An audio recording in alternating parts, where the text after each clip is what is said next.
¿Conocerá alguna otra?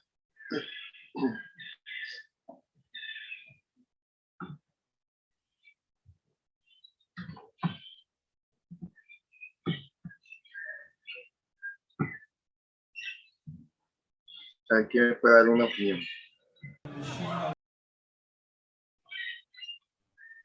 Ingeniero. Ustedes, pues, sí, adelante. Sí, honestamente no conozco ninguna otra ley. He escuchado del Acuerdo Gubernativo 236-2006 por el tema de mi trabajo, ¿verdad? Es el acuerdo que nos da los parámetros de descarga de agua residual, para ver qué parámetros deben de tener, ya sea de pH, si hay algún contenido de grasas, aceites y otros, eh, otros agentes, ¿verdad?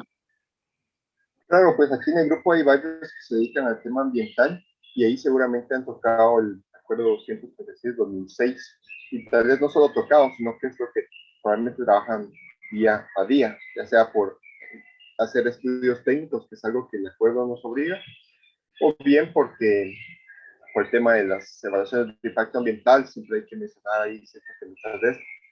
Entonces creo que hoy va a ser una charla donde también podremos escuchar muchas opiniones de ustedes, porque bueno, yo conozco el acuerdo, pero no me dejarán mentir, es un acuerdo que en ciertas partes es un poco confuso, se habrá ahí algunos como vacíos legales, entonces la verdad lo leo y siempre hay algo que me queda ahí con alguna pequeña duda, ¿sí?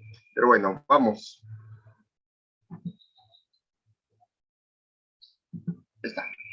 Bien, siempre con la jerarquía legal, vamos a tener la constitución política en la parte de hasta arriba, y ahí empieza en el artículo 97, medio ambiente y equilibrio ecológico. El Estado, municipalidades, habitantes del territorio nacional, están obligados a propiciar desarrollo social, económico, tecnológico que prevenga, y esta es la palabra clave, la contaminación del ambiente y mantenga el equilibrio ecológico. Se dictarán las normas necesarias para garantizar esto. Bien, con esta parte de la Constitución, esa garantizar las normas necesarias, ya surge la Ley de Protección y Mejoramiento del Medio Ambiente, dictada en el año 1986. Recuérdense que la Constitución es de 1985, es decir, un año después surge esta ley.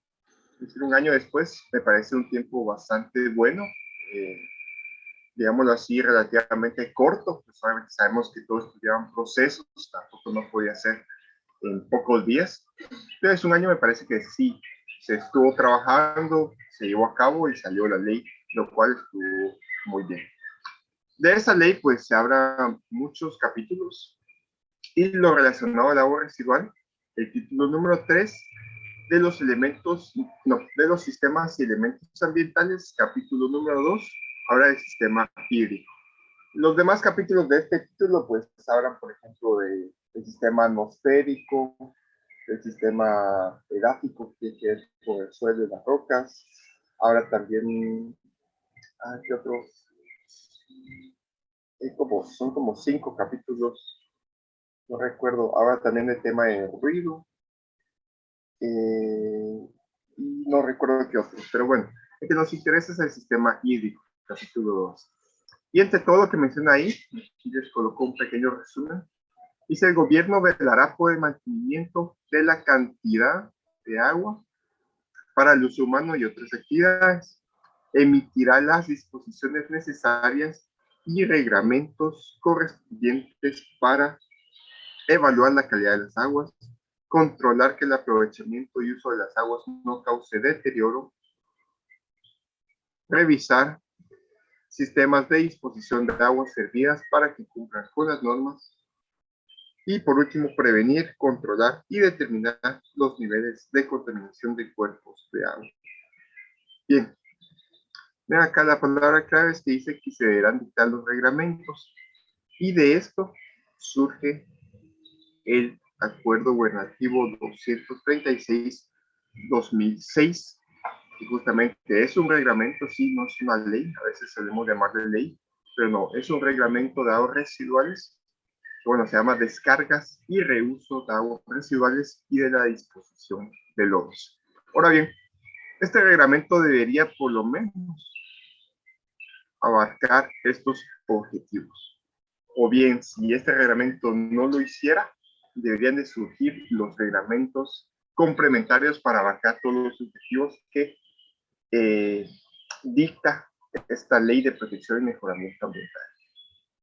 Antes de meternos más a fondo al acuerdo gubernativo en cuestión, ¿ustedes creen que con este 236-2006 se abarcan estos temas? Evaluar la calidad de las aguas, controlar el aprovechamiento, revisar sistemas de disposición para que cumplan con las normativas, prevenir y controlar los niveles de contaminación. ¿Creen que se abarca todo eso? ¿Se cumple, se cubre todo? ¿O hace falta ahí dictar más reglamentos? ¿Qué opinan? Buenos días, ingeniero. Adelante, buenos días. Respecto a este acuerdo, yo no sé si ahí está contemplado sanciones para todas aquellas personas, entidades o empresas que no cumplan con el tratamiento de sus aguas residuales. Y supóngase, por ejemplo, el desvío de los afluentes naturales como ríos, lagos. Muchas veces las empresas lo hacen. Sí. Con tu primera pregunta, el acuerdo en sus partes finales habla de que, bueno, quien incumpla será sancionado conforme a las leyes correspondientes. Y esas leyes, pues hoy ya se tiene que ir uno al Código Penal, y en el Código Penal ya habla de cuáles son las sanciones según los delitos. Entonces, por ejemplo, hay un delito, si bien recuerdo, se llama contaminación ambiental o algo así, o un tema de algo, como, algo perjudicial a la salud. No soy abogado, obviamente, alguna vez lo leí o lo he visto, pero sí, el Código Penal ya se va por el tema de sanciones. Entonces, ahí ya para cada delito dice cuáles son las condenas o los rangos de condenas para cada tema. Ya dice, por ejemplo, de 3 a 10 años para contaminación ambiental, por decir algo. Bien, entonces no, el reglamento no lo dicta, pero no lo tiene que dictar, no tienen que decir ahí cuál va a ser la sanción. Solo para eso están las otras leyes, que es el Código Penal. Y tu otra pregunta era sobre el tema de los desvíos de ríos, por ejemplo, de cauces que están justamente en el área de ingenios, sobre todo, o en el área de hidroeléctricas, también se da.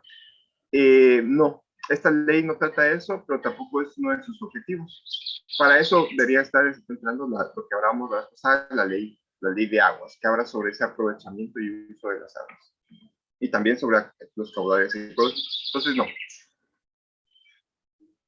¿Alguien más quisiera opinar? Les preguntaba sobre si estos objetivos que les puse acá han sido abordados por esta ley o tendrán que ser abordados o creen que deberían ser abordados por otra ley o reglamento, mejor dicho, reglamento. Vean. Bueno, vamos, ustedes ya conocen algunos el acuerdo, pero yo sé que otros no, entonces vamos a meternos al reglamento, ¿sí? Me estoy adelantando un poco. Bien. Aparte de la pirámide que vimos anteriormente, también es importante recordar el Código Municipal, que habla de las competencias, obviamente de las municipalidades, y entre las competencias habrá la implementación de sistemas de alcantarillado. Si bien ahí no dice que la municipalidad es quien está a cargo de tratamiento de aguas residuales, o no dice en ningún momento la palabra agua residual, recordemos que los proyectos deben ser integrales. Entonces, si me habla de alcantarillado, también debo suponer que la municipalidad es responsable de esas aguas residuales que va a transportar, que va a conducir en ese alcantarillado. Pero bueno, después nos vamos al Código de Salud y en la sección 3 es completamente dedicada a la eliminación y disposición de excretas y aguas residuales. Entonces ahí sí ya tengo la palabra agua residual y ahí sí ya me dice es responsabilidad de las municipalidades. Hace poco yo escuchaba una plática yo creo que también una compañera nuestra, Teri Osorio, creo que la compartió. Era una práctica de la USAC, del CEU, Centro de Estudios Urbanos y Rurales. Invitaron ahí al doctor Félix Aguilar, director de la DIGI, invitaron a una licenciada que era la directora del Laboratorio Nacional de Salud, y también el otro invitado era el alcalde de Salcaja, actual presidente de la Asociación Nacional de Municipalidades.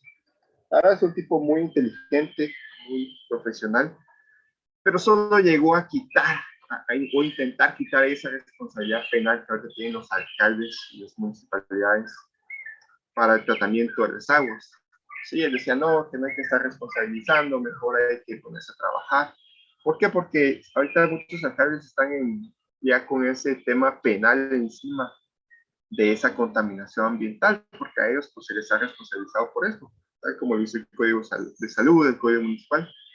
Y después se quejan que no, que yo acabo de entrar, acabo de tomar posesión, yo ni sabía que había que tratar las aguas residuales, que no tengo el dinero, no tengo presupuesto.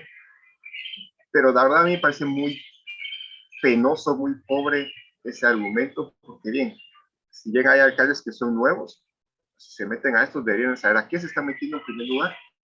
Hay otros que llevan años ahí, y recordemos que este acuerdo es 236-2006, es decir, entró en vigencia en el año 2006, ¿sí? Eso es suficiente tiempo para ponerse a trabajar en las planificaciones, para definir los presupuestos para estos temas. Pero no, lo dejan todo a última hora, ya hablaremos un poco más de eso. Bien, y también este Código de Salud también habla de la prohibición de descargas a cuerpos de agua, bueno, descargas contaminantes. Entonces dice, esas descargas contaminantes nos referimos a aguas residuales. Me dice que es prohibido descargarlas a los cuerpos de agua, ¿sí? El Código de Salud, su objetivo principal es la salud de las poblaciones. Esto tiene que ver con ello. Y por último, tenemos otro acuerdo gubernativo, el 12-2011.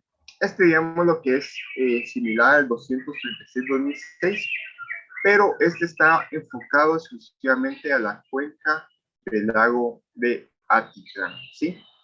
Ahí se habla de los mismos parámetros que vamos a ver ahorita más adelante, pH, materia flotante, sólidos suspendidos, perdón, o demanda de dióxido de oxígeno, cualquiera, pero ya con valores límites máximos permisibles exclusivos para las descargas de agua residual en la cuenca del lago de Atitlán. Incluso ahí se subdivide si se descarga un riachuelo en la cuenca, si se descarga directamente el lago, y si no me equivoco también habla si se descarga al subsuelo.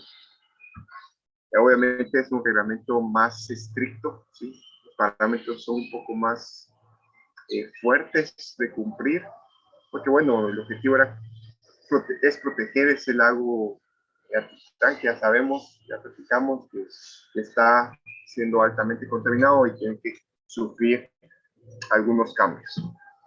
Bien, ahora sí, ya metiéndonos al acuerdo 236-2006, ¿qué tenemos? Como objeto, esto es parte de lo que dice ahí el acuerdo, establecer criterios y requisitos para proteger cuerpos de agua, recuperar los cuerpos de agua y promover la gestión integrada de recursos hídricos. Al final de la clase podemos comentar, creen que esos objetivos están siendo atendidos o no los están siendo atendidos, y ese reglamento pues debería de mejorarse o pues derogarse y tener algún otro reglamento más completo. Bien, aplicación. ¿A quién le aplica el reglamento? Bueno, este aplica prácticamente a todo aquel que produce agua residual, pero pues se define específicamente a quiénes. Dice, habla de los entes generadores de agua residual.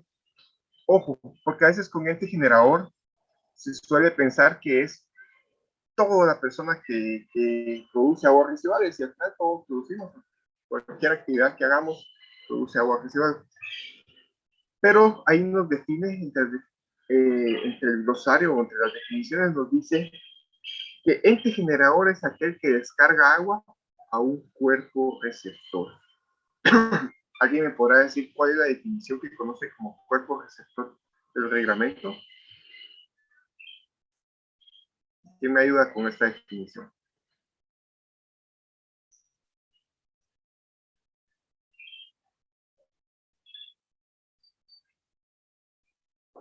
Como cuerpo receptor es un envase natural, lago, laguna, río, quebrada, manantial, humedal, estuario, estero, manglar, pantano, aguas costeras y aguas subterráneas donde se descargan aguas residuales. Claro, perfecto. Se dan cuenta prácticamente todo cuerpo de agua es un cuerpo receptor. Voy a poner aquí otra vez ríos, riachuelos, quebradas, dice, estero, aguas costeras, mar, etcétera, etcétera, ¿sí? Todo lo que es un cuerpo de agua, incluso por ejemplo un barranco, aunque no lo veamos un cuerpo de agua porque tal vez no está corriendo agua, normalmente a veces pues se le llama también quebradas de invierno. Eso también es un cuerpo receptor, ¿sí? Entonces prácticamente todo lo que no es alcantarillado. Entonces quien descarga directamente a un cuerpo receptor se considera un ente generador. Quiero que les quede bien clara esta definición, porque después vamos a discutir algunos temas con eso. Bien, después me habla también se le aplica a aquellas personas, esto de la aplicación es el artículo número 2 del reglamento. Bien, me habla de las personas que descargan agua residual de tipo especial al alcantarillado público. Bueno, entonces aquí ya dejamos de lado los cuerpos receptores y me dice aquellos que descargan un alcantarillado público, por ejemplo, una vivienda, un edificio de apartamentos, una industria que estén conectadas al alcantarillado público, son personas, pero me define acá tipo especial, ¿sí? Ojo con esto, porque me dice, el reglamento se aplica solo a aquellos de tipo especial al alcantarillado público. Y si buscamos la definición de tipo especial, vamos a ver todas aquellas aguas residuales distintas a las ordinarias o de tipo doméstico. Vamos a ver quién me puede ayudar ahora. ¿Qué son las aguas residuales de tipo ordinario?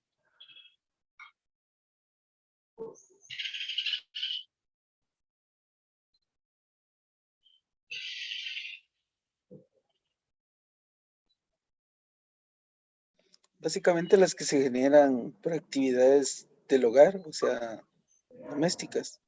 Sí, aquellas Servicios actividades. sanitarios, lavado de las pilas, cuando se lava la ropa, cosas así. Claro, entonces ahí la palabra que es doméstico, o también aquellas similares. Ahí habrá o similar, el reglamento dice similares. Por ejemplo, y ahí es donde uno confunde un poco, porque al decir doméstico, pues no es, en realidad se refiere a un hogar, como bien dijiste, a una casa. Pero bien, por ejemplo, una ferretería, tiene el baño ahí para sus empleados, pues también es un agua de tipo ordinaria, solo tiene un inodoro, lavamanos, probablemente no tenga ni ducha, alguna pilita ahí para lavar trapeadores, lo más. Entonces también eso sería un agua de tipo doméstico. Obviamente, ya si ellos descargan ahí aceites para una actividad también que hacen, eso ya cambia la cosa. Una farmacia, la farmacia también solo tendrá el baño ahí de los empleados, también es agua de tipo doméstico, tipo ordinario. Ya obviamente ellos podrían cometer errores que todo el producto vencido, líquido, lo desechan al drenaje, eso sería una imprudencia, eso alteraría las características de esa agua y dejarían de ser ordinario. Pero bueno, es algo que ellos no deberían de estar haciendo, por eso tienen sus protocolos de manejo de sus residuos peligrosos. Una bodega, es un agua tipo ordinario, solo tendrá algunos bañitos por ahí. Unas oficinas también son aguas de tipo ordinario, tendrán solo baños, lavamanos, suelen tener duchas tal vez más para solo para empleados. Entonces por ahí va la cosa. Al final también hay la importancia de caracterizar el agua residual, ¿sí? Medir cuáles son sus características de parámetros físicos, químicos y bacteriológicos. Y podemos comparar un poco con las ordinarias. Bien. Entonces, que les quede claro, tipo especial. ¿Por qué hablo de tipo especial? Entonces, una vivienda que descarga aguas ordinarias al alcantarillado público no entra acá entre la aplicación del reglamento 236-2006. ¿Por qué? Porque si bien descargan al alcantarillado público, están conectadas tal vez la vivienda, sus aguas son tipo ordinario. Entonces, no caben en esta definición. Incluso ahí pues entra un poco esa discordia, porque entonces un edificio de apartamentos, pensemos en 15 niveles de apartamentos. Bueno, yo lo veo como agua de tipo ordinaria y que tal vez está conectada al alcantarillado público.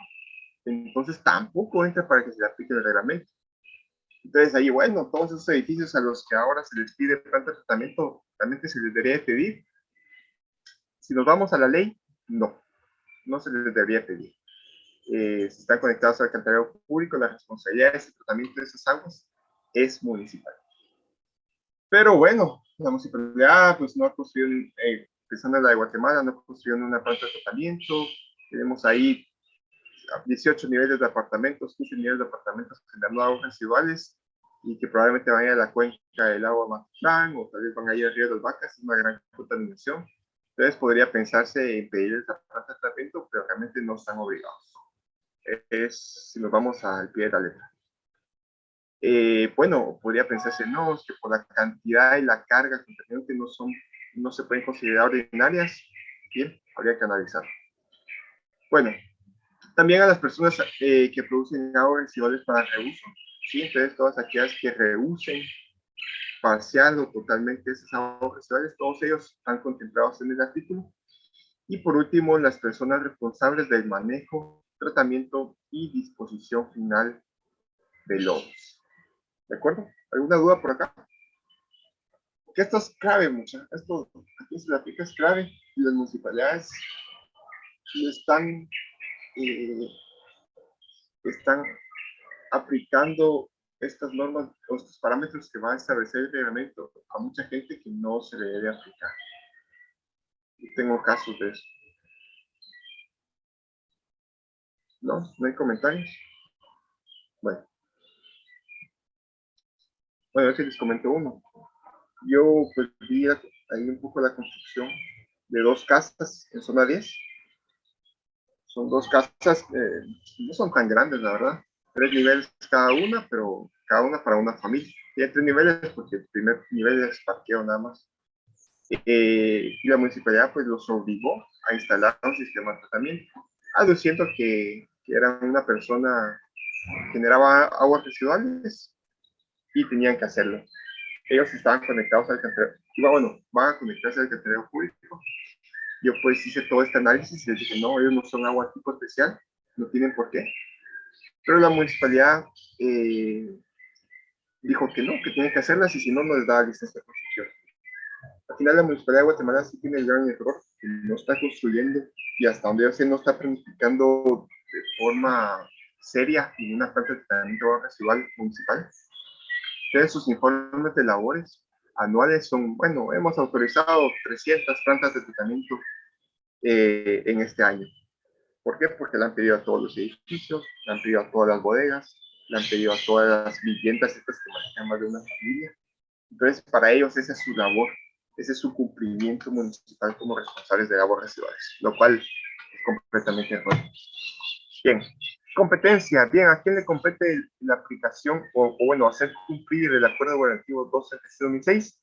Al Ministerio de Ambiente y Recursos Naturales. Y es ahí donde también en Pagua se sobrepasan sus labores porque a ellos no les compete obligar a hacer esto, es al Ministerio de Ambiente. Y el Ministerio de Ambiente, pues sí, en sus resoluciones ambientales suele poner, bueno, casi que lo pone de cajón, eso sí es cierto, a todos se lo pone, el cumplimiento del Acuerdo 236 2006.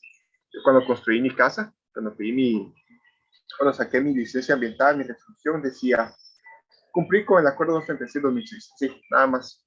Como, por eso les digo, está de cajón, porque si el Ministerio de Ambiente se pusiera a analizar cada proyecto, diría, no, pues es una casa unifamiliar, está conectada al alcantarillado público de la municipalidad de Misco, a usted no le aplica, entonces ¿para qué le va a poner ese requisito en las resoluciones ambientales? Pero igual me lo pusieron. Obviamente yo no hice caso omiso de eso, sabía que no aplicaba, y la municipalidad de Misco también sabía que no aplicaba, no me pidió ningún sistema de tratamiento para mi casa. ¿Sí? Pero pues en Pagua ahí es donde se agarran ellos cuando en la resolución dice eso, dicen, no, pero es que el Ministerio de Ambiente le puso que tiene que cumplir con el 236-2006, entonces haga su planta de tratamiento. Y eso es un gran clavo, la verdad. Bien. Después el reglamento empieza a hablar sobre un estudio técnico. ¿Sí? Dice que todo responsable de generar o administrar aguas residuales debe preparar un estudio técnico. Ojo, dice todo responsable de generar. ¿Sí? Entonces ahí sí aplica para todos. Pero después, más adelante, va a hablar sobre la extensión de la elaboración del estudio técnico. Y ahí va a decir que las viviendas unifamiliares, también edificaciones y cualquiera que tenga autorización para descargar al alcantarillado público, se exime de esa responsabilidad de hacer un estudio técnico. ¿Sí? Bien, ahora, ¿qué es el estudio técnico? El estudio técnico básicamente es un diagnóstico, ¿sí? Es una radiografía que tiene el objeto de caracterizar afluentes en ciertos casos, efluentes en todos los casos, y aguas para reusos y también caracterizarlo, ¿sí? Es como les digo, un diagnóstico de qué está pasando, cómo se están generando esas aguas residuales, con qué características, hacia dónde van, hacia dónde están descargando, también con qué caudales. Eso es el estudio técnico. Y por eso se le suele llamar ahora mucho estudio técnico de aguas residuales. Me parece mejor porque son los palabras que suena muy corta y no especifica de qué. Y pues ahora lo han nombrado muchos como por sus siglas ETA, ¿sí? Ahora bien, también dice que el estudio técnico debe ser preparado por una persona experta en la materia. No dice ningún tipo de profesión, solo dice pues experta en la materia, alguien pues que esté obviamente ligado al campo del ambiente, de aguas residuales, de sanitaria. Todos pues pueden preparar, tampoco no es un estudio que requiera conocimiento extremo. Hay que conocer qué parámetros son, qué define cada cosa, ¿sí? Pero bien, yo creo que todos ustedes, muchos ya se dedicarán a esto, y pues después de esta maestría también podrán dedicarse a esto, y bueno, es algo que no es complejo y se paga bien, ¿sí? ¿Alguien de ustedes se dedica a elaborar estudios técnicos? Pues bien.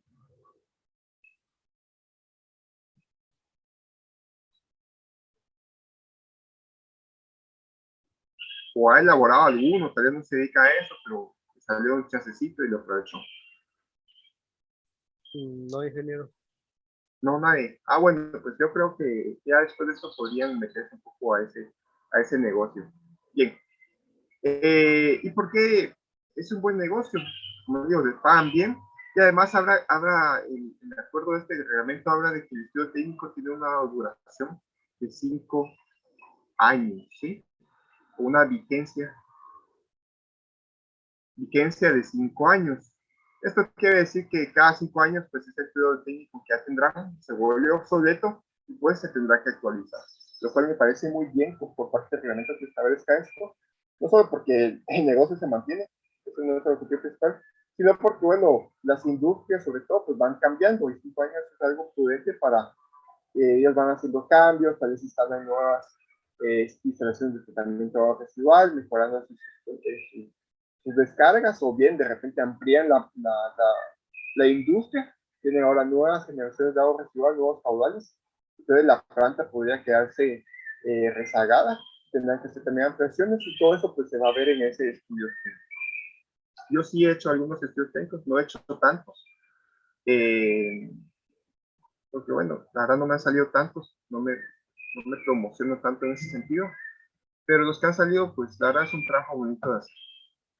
Bien, parámetros de descarga de cuerpos receptores. Bien, entonces después el acuerdo ya se empieza a dividir y me va a hablar dos capítulos, uno que es parámetros para descargar a cuerpos receptores, que era aquellos, hablábamos todo cuerpo de agua prácticamente, y después el otro capítulo importante me va a hablar sobre parámetros para descargar al alcantarillado público, aquellos que descargan agua de tipo especial.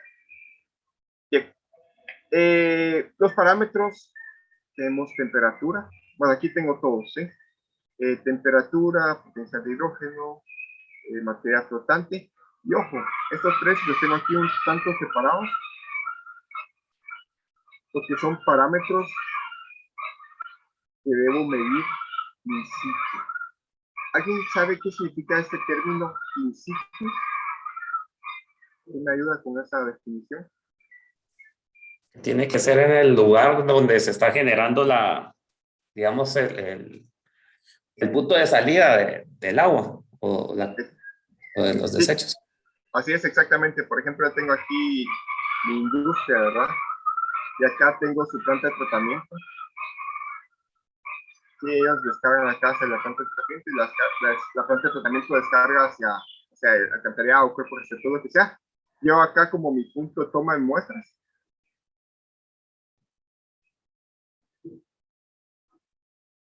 Y mientras yo hago mi muestreo, en ese mismo momento yo voy a medir la temperatura, potencial de hidrógeno y materia flotante. Por eso in situ, en el sitio. Porque son parámetros que con el tiempo, bueno, todos los parámetros con el tiempo van a variar, pero la temperatura principalmente, no puedo medir la temperatura 24 horas después, sería ilógico. El potencial de hidrógeno también puede variar y la materia flotante también. Con el movimiento y todo eso podría disolverse, entonces ya no habría materia flotante. Entonces, además la materia flotante es un aspecto visual, ¿sí? Veo yo o no materia flotante en la descarga.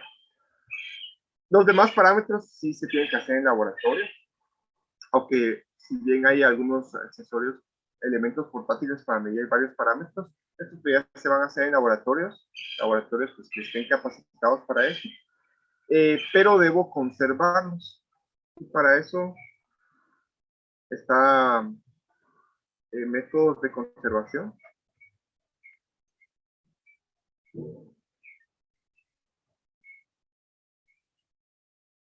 De las muestras.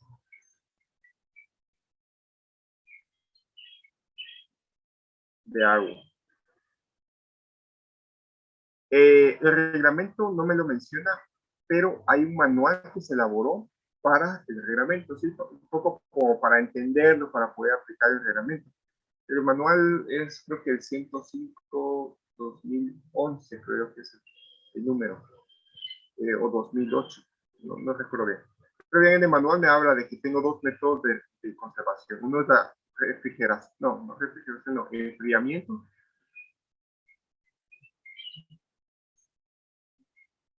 Y el otro es, ¿cómo le llaman? Fijación química.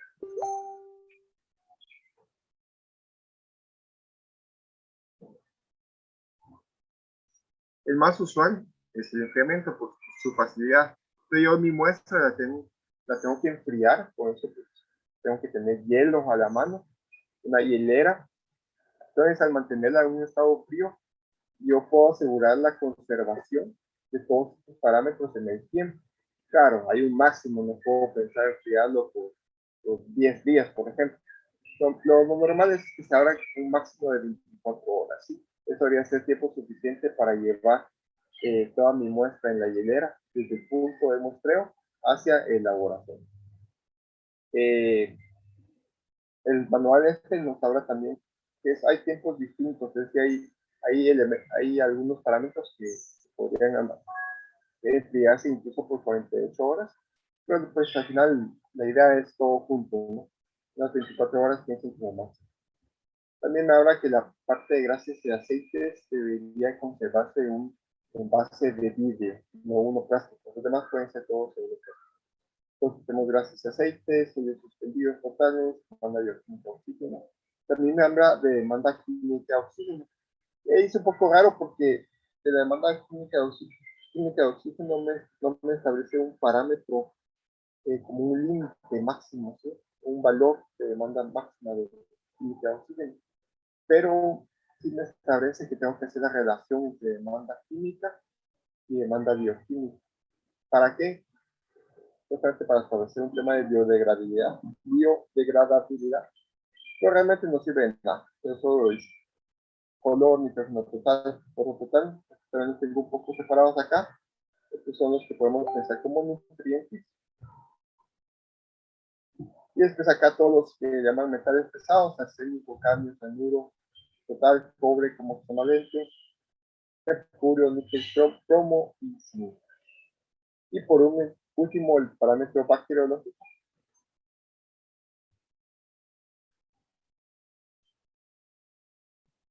Las coliformes fecales. ¿Sí?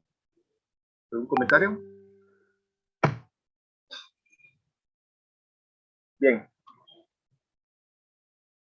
En esta parte de los parámetros me establece también las etapas de cumplimiento. Evidentemente, cuando entró el acuerdo en el año 2006, no podía pensarse que al siguiente día de entrada en vigencia ya todos tenían que haber cumplido con los parámetros que ahí establece, con sus valores, los límites máximos permisibles. Entonces establece etapas de cumplimiento. Y la primera etapa, estamos hablando de entes generadores. La primera etapa hablaba del año 2011. ¿Sí? Pero antes de hablar de las etapas, conviene también definir qué eran aquellos entes generadores existentes y qué son aquellos entes generadores nuevos. Existentes habla todos aquellos que están antes, o sea, que ya estaban operando, ya estaban generando nuevos residuales antes de la entrada de vigencia del acuerdo, que fue en el 2006. ¿Sí? En mayo, creo yo, mayo de 2006. Entonces yo tenía mi industria que estaba funcionando desde el año 1987, por decir algo. Entonces yo soy un ente generador existente. Yo fundé mi industria en el año 2007. Yo soy un ente generador nuevo. Entonces, para los entes existentes se establecen etapas de cumplimiento. ¿Sí? Entonces, ellos no existía ese acuerdo cuando ellos estaban funcionando, no tienen ningún sistema de tratamiento operando. Entonces, bueno, se les pide gradualmente, por etapas, empezar a cumplir con el acuerdo. ¿Sí? Obviamente, cada etapa va siendo más estricta. Por decirles algo, en la etapa 2011, no me sé de memoria los límites, pero por decirles algo, el límite máximo permisible para demanda de oxígeno en 750. Entonces para 2015 en 400. Entonces para 2024 al final en 200. ¿Sí? Cada vez más estricto. Entonces cada 4 años, no, más o menos, 2011, después 2015, 2020 la tercera etapa y la última 2024. Es decir, esa última ya todos tienen que tener en cumplimiento de su sistema de tratamiento operando a máxima capacidad, cumpliendo con el límite máximo permisible más estricto. Por el contrario, los entes generadores nuevos, ellos pues no tienen etapas, ellos tienen que cumplir directamente con los límites máximos permisibles más estrictos o más severos.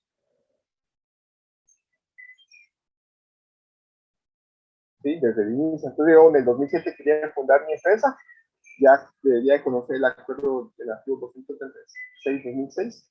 Entonces desde el inicio yo voy con el máximo cumplimiento. Bien.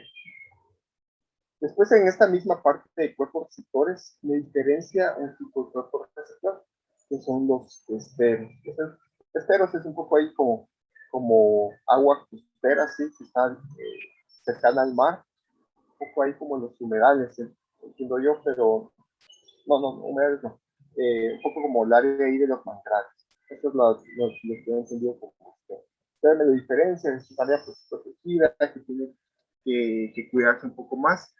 Entonces me establece parámetros un tanto distintos, pero realmente el principal que se distingue es la DBO. Habla de un límite máximo permisible en la última etapa de 100 miligramos por litro. ¿Sí? Esa es un poco la diferencia de los esteros. Lo demás se mantiene prácticamente igual. Y después tenemos otro artículo que habla, especifica más para parámetros a municipalidades y algunas y urbanizaciones que no están conectadas al alcantarillado público municipal. Bien, este artículo 24 ha sido bastante polémico. Me establece esos cumplimientos para municipalidades, pero es un artículo que ha sufrido ampliaciones en cada una de las etapas de cumplimiento. ¿Sí? La primera ampliación surgió en el año 2015, el Acuerdo Gubernativo 129 en 2015. Y vean, antes estaba en el 2011 el primer cumplimiento. Llegó el 2011, las municipalidades no habían hecho nada. Llegó incluso el 2015, las municipalidades no habían hecho nada. Entonces, ahí, no sé, empezaron a llorar en conferencias de prensa y con los diputados, entonces lograron que les ampliaran las etapas. Entonces dijeron, bueno, ahora la primera etapa en vez de ser 2011 va a ser 2017, la segunda en vez de ser 2015 va a ser 2020 y así pues se contrató. Pero decía que por lo menos para el 2017, por lo menos, dice, debería de haber un tratamiento primario. Ya voy a hablar de esto un poco. Pero después pasó el 2010, pasó el 2015, pues, llegó el 2016, las municipalidades no habían hecho nada, no tenían nada planificado, no tenían el dinero, es decir, iba a llegar el 2017, con toda seguridad no iban a poder construir nada y cumplir nada. Entonces en el 2016, un poco antes de llegar a eso, dijeron no, hagamos otra ampliación. Entonces ahora pongámoslo para 2019 la primera, 2023, 2027 y 2031 la última.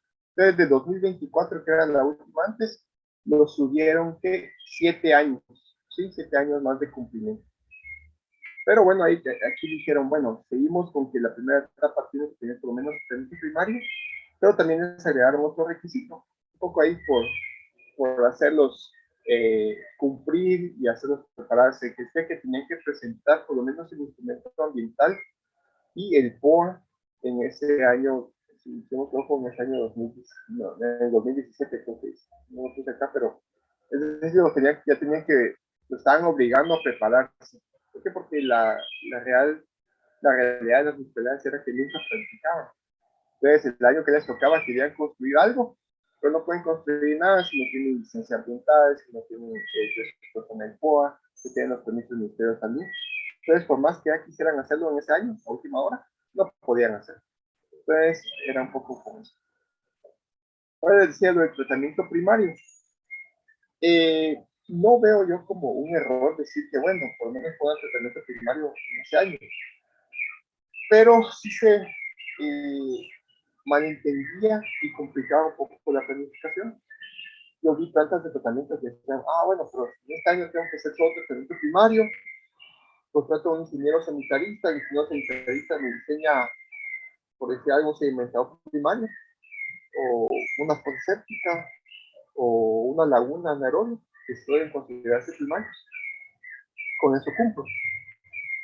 Pero al hacer eso y encasillarse que solo tienen que hacer eso este año, definían predios, áreas de predios pequeñas donde solía caber eso, y no pensaban en ese ampliado futuro, en ese costo a futuro, incluso en ese costo de operación que después va a tener ya la planta cuando fuera ampliada. Entonces planificaban solo, por ejemplo, la planta de tratamiento completa tuvo que haber sido, por ejemplo, 4 elementos, ¿sí?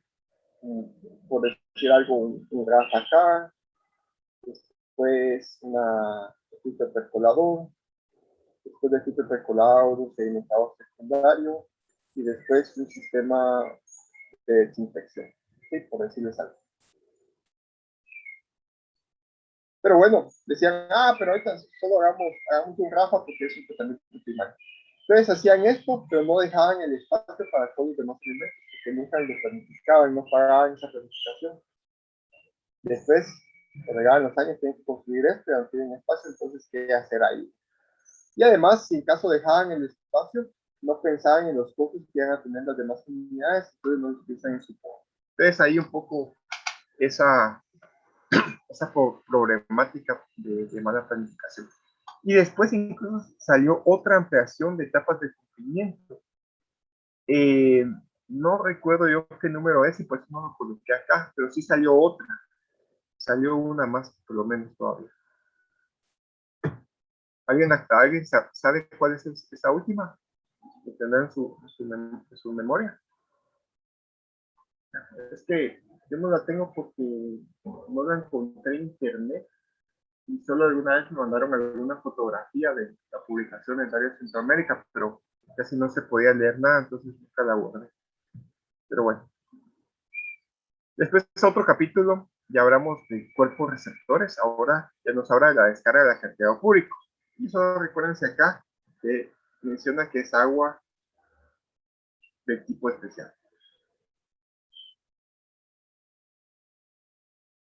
¿Sí? Entonces aquí los aguas tipo ordinario del alcantarillado público no están contemplados en esta parte. Y me habla de los mismos parámetros que para un cuerpo receptor. ¿Sí? Estos todos que están acá son los mismos, no hay diferencia.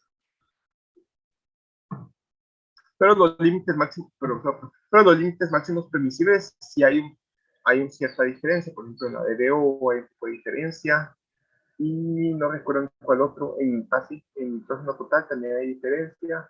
El fósforo creo que también hay un poco de diferencia. ¿Por qué?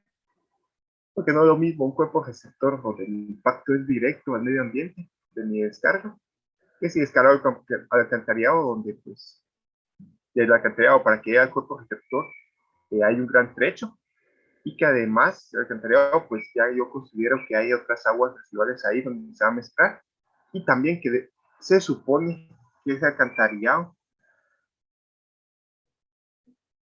acá en su parte final, debería existir una planta de tratamiento de agua residual municipal, ¿verdad? Bueno, podría ser privada. Entonces, por eso los parámetros de descarga acá de los alcantarillados no son los mismos que un cuerpo receptor. Ya les dije por qué. Una, porque acá ya tenemos aguas residuales, igual se va a mezclar. Otra, porque hay cierta distancia hasta el cuerpo receptor. Pero la principal es porque aquí pues ya veremos, está pensando en una planta de tratamiento. Que es lo que les digo que en Pagua muchas municipalidades no están haciendo. Están cargando al vecino, acá el vecino, ese tratamiento de aguas residuales. El vecino constante de tratamiento le están cargando la responsabilidad. A mí, la verdad, me parece que a Agua se le puede demandar por esto, pero nadie se anima por los tiempos. Bien. Pasamos, no sé si alguien quiere hacer algún comentario.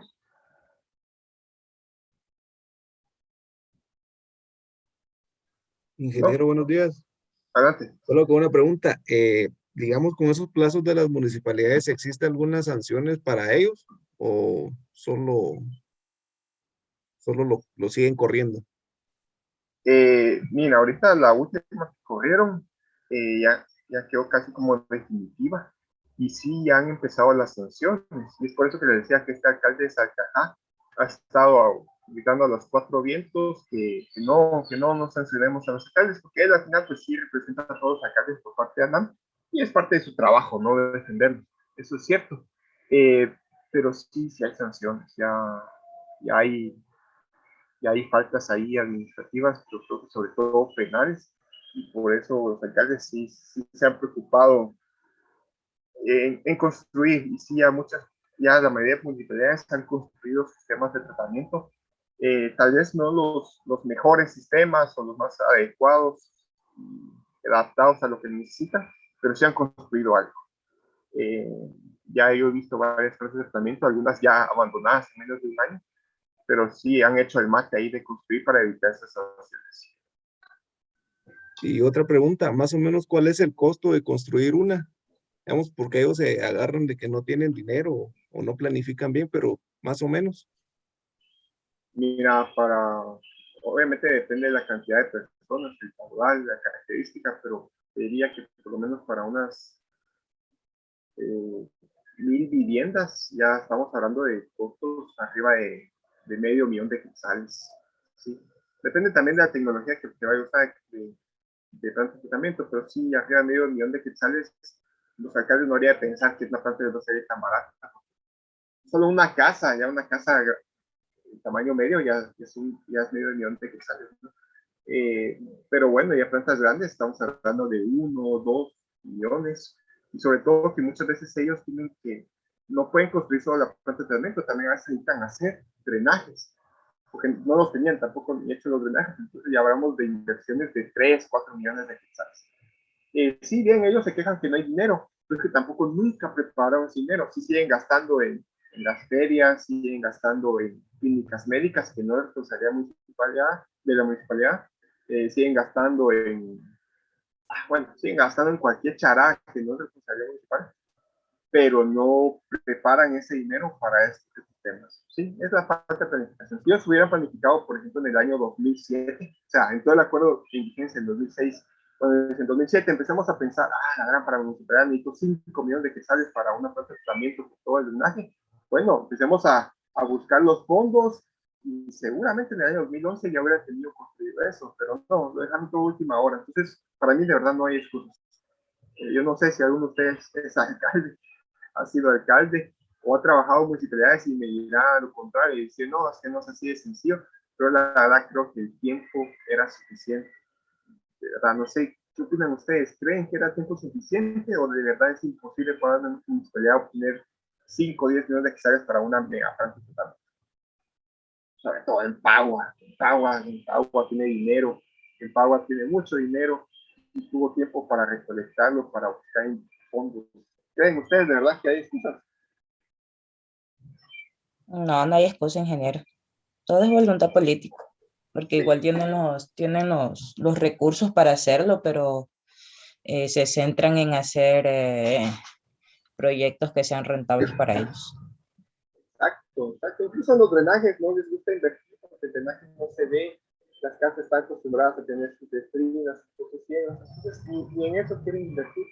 No, yo creo que no hay excusas. Además, se sobrepasan en esas competencias municipales. Yo cuando estuve trabajando en Villanueva, pues yo decía, bueno, pero ¿por qué invierten tanto en esas clínicas médicas, clínicas odontológicas? Porque uno, no es responsabilidad municipal. Bueno, y también invertía mucho en escuelas, ya sea en construcción de nuevas escuelas como institutos básicos o en remodelación de las escuelas. Pero decía yo, eso no es responsabilidad municipal. Y aparte, bueno, es responsabilidad de otras instituciones como el Ministerio de Salud Pública o Ministerio de Educación. Y aparte, si invirtieran en los sistemas de agua de la municipalidad, en esa agua potable, la incidencia de enfermedades se reduciría tanto que esas clínicas médicas no se necesitarían. Pero bueno, ahí tenían un par de doctores con su sueldo bonito, clínicas, etcétera, etcétera. No eran gastos que podían invertirse en lo que realmente competía la municipalidad. Pero bueno, así que los alcaldes, para lo que sí son buenos es para hacer política y para ganar votos, ¿no? Eso es lo que les interesa. Inge, Sí, adelante. fíjese que yo tuve un conocido que era alcalde y lo que decía es que los alcaldes lo que tratan es como de vender, digamos, sus proyectos a la población y que una planta de tratamiento no, o sea, como que no les genera mucho para mostrar o para venderse con el pueblo, digamos, ¿verdad? Entonces muchas veces optan por hacer todas las demás cosas porque son cosas que la gente sí aprueba, digamos, y que, por ejemplo, si dicen que es una planta de tratamiento, incluso les pueden decir que por qué están malgastando fondos o cosas así. También es como por pura cuestión cultural, ¿verdad? Que la gente no le da tanta importancia a esos temas, pero sí prefieren que esté bonito el parque, que hagan fiestas, que hagan ferias y todo, ¿verdad? Claro, es completamente cierto. Yo creo que es porque ellos también eso tienen la mente un poco pequeña. Sí, si una planta de tratamiento no se ve, sus frutos sí se ven. Sí, la gente ya se está dando cuenta de cómo han perdido los ríos, cómo ya no pueden ir a cargar agua al río porque el agua está sucia. Entonces, solo es de implantar ese chip, cambiar esa mentalidad de la población, de que la planta de tratamiento sí es solución, que el drenaje sí es solución y sí es beneficio para ellos, y también va a ser beneficio para sus vecinos aguas abajo. Ese es un poco el problema, sí, yo he escuchado aguas residuales y problema en los que están más abajo. Pero, por ejemplo, háblenle ahorita a la gente de San Pedro de la Laguna, de aguas residuales, de San Lucas Tolimán, de aguas residuales. Ellos con ese tema del agua Matitlán, ahorita sí ya cambiaron ese tema, ya piensan en plantas de tratamiento. Bueno, no quieren megacolector, pero sí quieren que las plantas de tratamiento se operen y se mantengan adecuadamente, porque ellos lo ven como solución y que es algo que queda dentro de su cuenta. Entonces, háblenle a toda esa gente que ya está sufriendo el problema y lo verán distinto. Yo alguna vez opinaba que, por ejemplo, el alcalde metropolitano anterior, Álvaro Arzú, siempre salía hablando que los drenajes se tapaban por la basura que la gente tira en las alcantarillas. Y sí, es cierto, una buena parte de las inundaciones son por basura que tapan las alcantarillas. Pero decía, bueno, él lleva 30 años en el poder y lo que dedica a educación ambiental creo que es muy poco. Si educara más ambientalmente, podría evitar sus problemas. Entonces, igual pienso yo con las demás municipalidades. Si la educación ambiental fuera distinta, la gente apoyaría más este tipo de proyectos. No tanto las ferias, desfiles hípicos y todo eso. Por ejemplo, en Japón era igual, peor que Guatemala. Contaminaban un montón, ya lo vimos en aquel video con la enfermedad de la mata, pero cambiaron esa mentalidad cuando de verdad les empezó a afectar, cuando de verdad notaron que ellos estaban enfermando por la contaminación ambiental. Aquí ya nos estamos enfermando por contaminación ambiental, pero creo que ya no lo hemos notado al 100%, ¿sí? porque bueno, la mayoría nos abastecemos de pozos y no notamos eso, pero mucha gente está enfermando. Lo que pasa es que son los pueblos que se enferman, entonces ellos, a los gobernantes no les interesa nada más que para que voten por otros proyectos. Pero bien, vamos a seguir hablando más a fondo cuando quieran de esto. Si quieren al final podemos platicar. Bien, otro capítulo es las aguas para reuso. El acuerdo pues hace muy bien en decir, bueno, las aguas residuales son un subproducto y podemos aprovecharlas. Bueno, y eso es algo que también los alcaldes no han visto o no quieren ver. Ese subproducto que pueden generar con aguas residuales. Como los reusos para agricultura general, es uno de los que me define. ¿Y qué es agricultura general? Bueno, toda aquella agricultura que si es para algún producto comestible, puede ser cualquier agricultura, pero si es para algo que va a ser comestible, que previo a su consumo requiera algún proceso industrial, ¿sí? Por decir algo, yo voy a regar, ¿qué les puedo decir? Yo voy a regar cebolla. Pero bueno, si esa cebolla va a ser empacada, y previo a su empaque va a recibir ciertos procesos de lavado y desinfección, bueno, puede entrar como un riego agrícola en general, zanahoria, lo que sea. Pero si voy a regar tomates, y los tomates directamente los voy a llevar al mercado sin ningún proceso industrial de lavado o lo que sea, entonces ahí sí no entra como eso, porque ahí sí pensaría que va a tener parásitos, contaminantes, entonces no, eso no sería correcto. O aquellas frutas o verduras que van a ser picadas industrialmente, entonces yo puedo asegurar desinfección, esas entran como esto. O por ejemplo, cultivos de frutas, o sea, árboles de aguacate, puedo regar tranquilamente porque el aguacate pues, está en lo alto, no va a sufrir ningún problema con el agua residual, aunque no esté muy limpia, ¿sí? Después me habla de los cultivos comestibles, entonces ahí sí, cultivos comestibles, por ejemplo, una zanahoria que me la puedo comer cruda, nomás que la voy a pelar, o un tomate, o sea, la lechuga. Bueno, ahí sí me dice que adicional de todos estos parámetros que me habla acá en esta tabla que coloco aquí abajo, dice que debo cumplir con el artículo 21. El artículo 21 se refiere habla de los parámetros al cuerpo receptor. Entonces aquí también hace referencia a ese artículo. Pero me dice que de ese artículo puedo omitir los sólidos suspendidos totales, el nitrógeno total y el fósforo total. ¿Por qué? Porque el nitrógeno y el fósforo son nutrientes, esos le sirven a esos vegetales, a esos frutos, lo que sea. Entonces no hay por qué eliminarlo.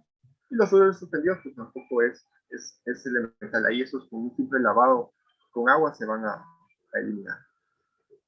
Bien, habla también de la acuacultura, es todo aquel cultivo de especies piscícolas. Ahora de pastos y otros cultivos, bueno, aquí son cultivos que no van a ser consumidos por el humano, por ejemplo, todo lo que se usa para alimentar a las vacas, cerdos, lo que sea. Y también me habla del uso recreativo, por ejemplo, estanques artificiales, cuyo contacto con el humano va a ser sí, o sea, uno no va a meterse a bañar necesariamente ahí, no para eso, uno va a ir a remar, puedes aplicar con esa agua, pero no va a ser nada. Pero también habla, por ejemplo, del riego para áreas verdes, parques públicos, ¿sí? Entonces, en todo esto establece aquí estos parámetros. Ojo que solo me establece el parámetro de demanda bioquímica de oxígeno, DBO, y el parámetro de coliformes verticales, excepto, les decía, con el tipo número 2, que también tengo que ver lo relativo al artículo 21 que ahora. Para los demás solo tengo que ver demanda bioquímica de oxígeno, coliformes fecales, y después en otro artículo me habla de los metales pesados. Acá dice, todos estos reusos deben de cumplir con los metales pesados según el artículo 21. Eso sí aplica para todos los tipos de reusos. ¿Sí? Y vean, por ejemplo, el reuso de pastos y cultivos, dice que no aplica la DBO, sí aplica cierta cantidad de coliformes fecales. Para el tipo 1 no aplica DBO y tampoco aplica coliformes fecales, como decía, van a sufrir algún proceso industrial de limpieza. Entonces ahí para el tipo 1, prácticamente aguas residuales de tipo ordinario pueden ir crudas. Sí, porque el tipo ordinario no van a tener metales pesados, entonces no me interesa eso. o ir crudas directamente al riego. ¿De acuerdo? Claro, tengo que asegurar que todo se use en riego. O pensar, estoy regando, pero hay una escorrentía y esa escorrentía finalmente va a ir al cuerpo receptor. No, tiene que ser 100% para el riego. Bien. Continuemos. Ya casi vamos terminando con esto. Esto vamos a un descanso y vamos a pasar a la otra parte. ¿Sí? Bien. Lodos residuales. Los lodos residuales pues me habla de la disposición final que puedo tener para esos lodos. Una de las disposiciones es aplicación al suelo, ya sea como acondicionador de suelo o como un abono. ¿Sí? Aquí pues me dice que debería tener o me permite hasta un máximo de 200.000 kilogramos por hectárea al año de lodos residuales como uso de acondicionador de suelo o hasta 100.000 kilogramos por hectárea al año como abono. ¿Sí? Entonces hay un límite, no puede ser limitado. Claro, sí, creo que son cantidades bastante grandes. Y disposición de rellenos sanitarios, es decir, todos aquellos rellenos destinados para el tratamiento de los residuos sólidos o distribución final. Me dice que, bueno, está bien, se usa para eso, pero que esos lodos no sean bioinfecciosos. ¿Sí? Ojo con eso. Y por último, me habla como disposición el confinamiento o aislamiento. Esto es para todos aquellos lodos que pueden provocarme un impacto al manto freático o a las fuentes de agua o al aire o cualquier elemento. Entonces aquí ahora que sí debería confinar. Por ejemplo, vimos aquí a veces el video de la enfermedad de Minamata, ¿sí? Que surgió por la contaminación de mercurio en la bahía de Minamata en Japón y pues enfermó a un montón de gente, incluso a los locales. Para solucionar este tema, para limpiar esa bahía de Minamata, lo que hicieron los japoneses fue dragar todo todo el manto, todo el suelo de la bahía. Es decir, vamos a ver. Tengo aquí el mar, ¿sí? La superficie del mar, y aquí tengo el suelo. Entonces ellos dragaron todo este suelo, lo sacaron, ¿sí? Se llevaron, y en depósitos enormes, no sé de qué material, yo creo que de concreto o algo así, allí depositaron todo ese suelo. Este es confinamiento. Estos depósitos enormes los enterraron, ¿sí? Y los enterraron. Y están ahí encerrados todavía. Ese es el confinamiento. Todo esto se suele hacer mucho también para, por ejemplo, materiales radiactivos. Para que tenga su reactividad puede pasar miles de años. Entonces se confina así así como criptas de concreto o de algún metal ahí resistente para pues, que no tengan contacto con nada del medio ambiente y no lo vayan a quitar. Claro que Japón ya está pensando, bueno, cuando la vida útil de este material se termine, ¿qué vamos a hacer con eso? Entonces están analizando cómo van a volver a confinarlo. ¿Sí? Ese material que tiene su vida útil y podría empezar todo ese mercurio que es confinado acá, podría ingresar otra vez al subsuelo y sería problema. Entonces están viendo que es así. Pero bueno, ese es confinamiento. Y para metales, no, pero para los residuales, lo único que me establece como parámetros de cumplimiento son metales y solo son arsénico, cadmio, cromo, mercurio y plomo. ¿Sí? Las dimensionales todas están en miligramos por kilogramo de materia seca. Y ese es el límite máximo permisible. ¿De acuerdo? Esto pues va más para aguas industriales donde pueden existir los metales. En aguas de tipo ordinario, los dos no van a tener esto. Lo único que pueden tener son parásitos. Incluso coliformes, pues ya no tanto, porque si fueron bien digeridos no deberían tener gran cantidad de coliformes. Parásitos sí.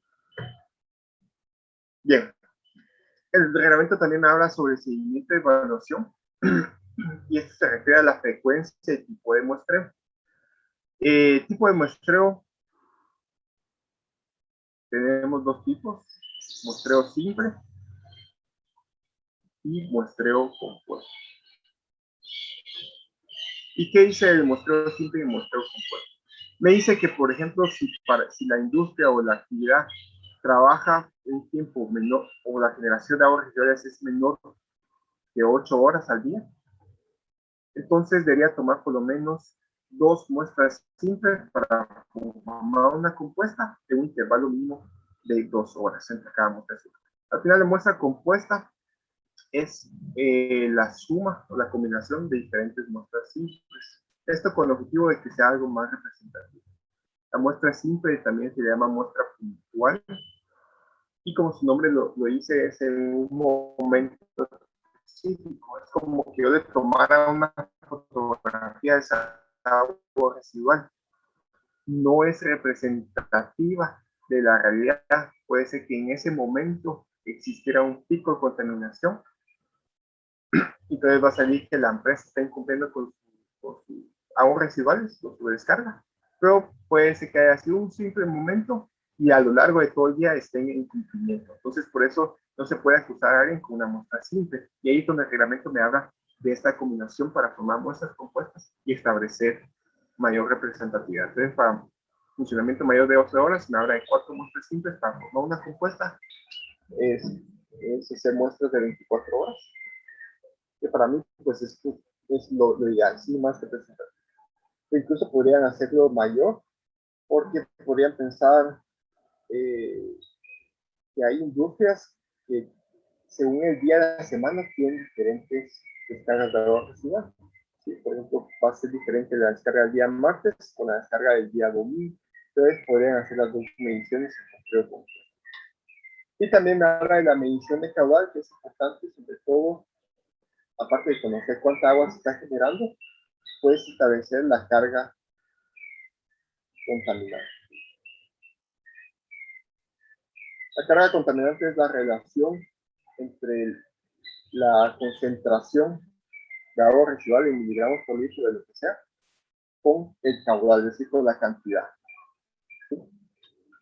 Es importante porque no es lo mismo una industria que tal vez genera mucha agua residual, pero su concentración es muy baja, es decir, se mantiene limpia, pero como es tanta agua residual, finalmente el impacto puede ser bastante fuerte, porque son miligramos por litro.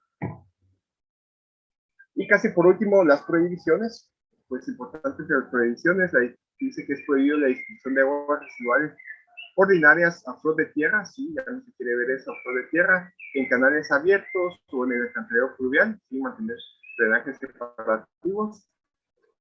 Las descargas de aguas residuales no tratadas al manto freático, no sería descargar agua residual directa al manto freático, no puede ser por su absorción. Prohibido diluir. ¿Qué es diluir? El objetivo de diluir es reducir la concentración de 500 miligramos por litro. Como son miligramos por litro, si yo esta agua la mezclo con agua limpia, esto pues se va a reducir, va a bajar a 300 miligramos por litro. Eso es diluir. Sí, pero entonces me dice el reglamento que eso está completamente prohibido. Puede ser sancionado. Y la disposición de lodos al cuerpo de agua o alcantarillado también está completamente prohibido. Hay videos, han salido en las noticias, videos de gente que trae lodos de fosas sépticas, ¿sí? Con su camión y todo, y después se les ha visto descargándolo directamente a algún río. Eso es altamente contaminante y no se debe hacer. Y disposiciones generales, les decía ya antes, la sección de preparación de estudio técnico, nos dice, por ejemplo, que para viviendas unifamiliares no están obligados a hacer estudio técnico. Imagínense ustedes en su casa, si no fuera por esto, tendrían que hacer estudio técnico y pagarle unos 2,000 a 10,000 quetzales a un ingeniero para que lo haga. Obviamente eso no debe ser. Y también me dice que edificaciones y otras organizaciones autorizadas con el alcantarillado público pueden estar existentes. Me dice que el límite máximo permisible de fósforo, aquí hay una excepción, dice que el fósforo para lagos, lagunas o embalses, el límite máximo va a ser de 5 miligramos por litro. Y me dice también importante que el reglamento debería ser revisado cada 4 años. Y cada 4 años los diputados correspondientes y sus equipos asesores deberían sentarse y decir, bueno, este reglamento, ¿qué se puede mejorar? ¿Qué quitar? ¿Cómo debería ampliarse para que siga manteniendo sus objetivos tal cual el desarrollo del país?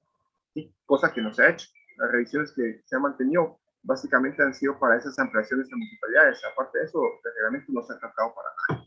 Y ahora vamos a hablar entonces de casos sobre las carencias del reglamento. ¿Sí? Entonces, tenemos un break de, creo que es 8:15. No creo que estuvo bastante larga. Vamos a dar 30 minutos de descanso. Entonces regresamos a las 8:45. ¿Sí?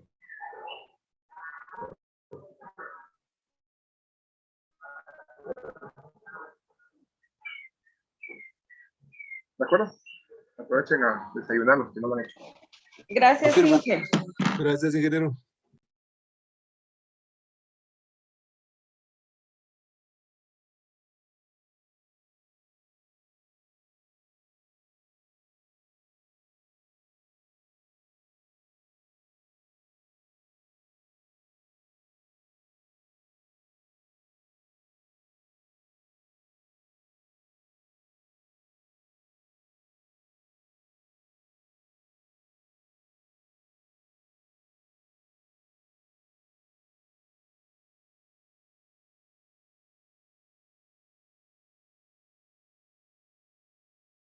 Que vamos a platicar es un poco sobre las carencias del reglamento.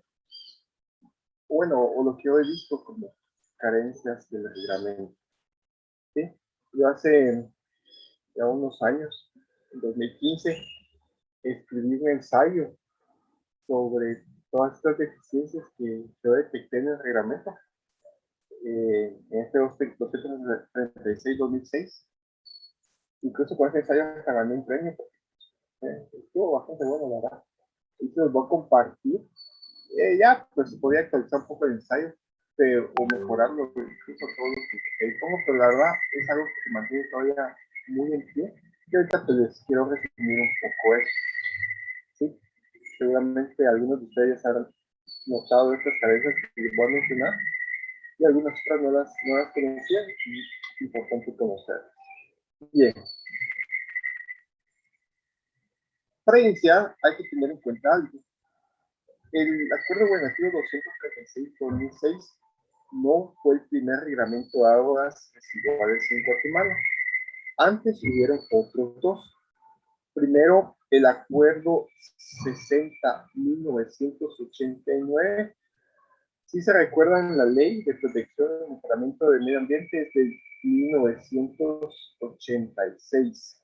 Es decir, 3 años después ya entró en vigencia el reglamento que pues, ordenaba la ley que tenía que salir.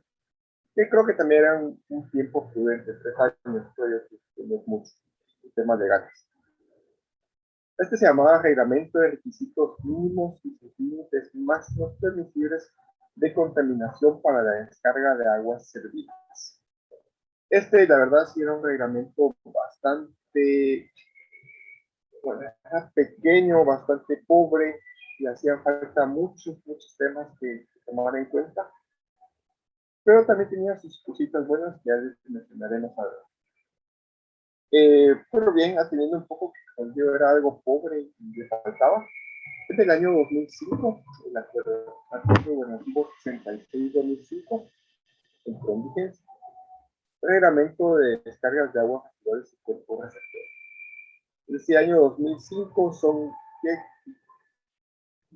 15, 16 años más, o sea, 16 años después del 89 entró el otro. 16 años ya me parece un tiempo muy largo, es decir, 16 años para corregir un reglamento que era deficiente de 1989 era mucho. Tenemos que tomar en cuenta que en 5, 10 años de contaminación fuerte a un cuerpo receptor, eso lo va a destruir. ¿Sí? Depende del tamaño, etcétera, ¿no? Pero bien, salió el 2005, así que más vale tarde que nunca.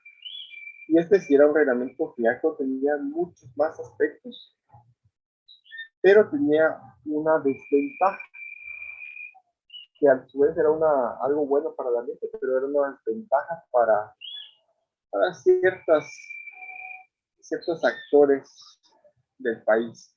Era un reglamento muy estricto, sí, era bastante fuerte, y eso pues complicaba a ciertas personas para poder cumplirlo.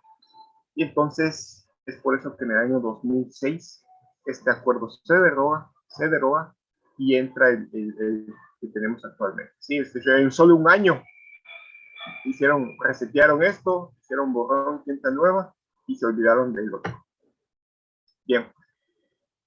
¿Qué puedo mencionarles sobre carencias del 236? Bien, el 236 distingue tres tipos de cuerpos receptores, como ya les comenté. Cuerpo receptor, entre cuerpo receptor diferencia estero, y después nos habla del alcantarillado público. Pero en 2005 distinguía hasta 6 tipos de cuerpos receptores. Un grupo ríos y riachuelos y quebradas, otro grupo lagos, lagunas y embalses, otro aguas costeras, subsuelo, humedales y alcantarillado. La importancia, la verdad, me parece que es mucho mejor el 2005 con 6 tipos. ¿Por qué? Porque es muy diferente un río a un lago. ¿Sí? Un río tiene un proceso de autodefulación bastante bueno. ¿Alguien quiere hablar? Sí, yo le iba a hacer esta observación, ingeniero, que había notado que en el 236 no hacía diferencia de los cuerpos de agua receptores. Sí, es una de sus deficiencias. Y sí, un río es muy distinto a un lago, es muy distinto al subsuelo, al manto freático. Hay estudios, incluso de la ERIS, donde se demuestra que el subsuelo pues también es un proceso de tratamiento, ¿sí? Sus capas filtrantes. Entonces, pues ahí uno debería tener parámetros distintos para cada tipo de cuerpo receptor. Entonces, en esto sí, 2005 tenía una muy gran ventaja del 236. No todos los 136 es malo, ya les comenté antes las cosas buenas que tiene, pero sí hay cosas que tienen que mejorar.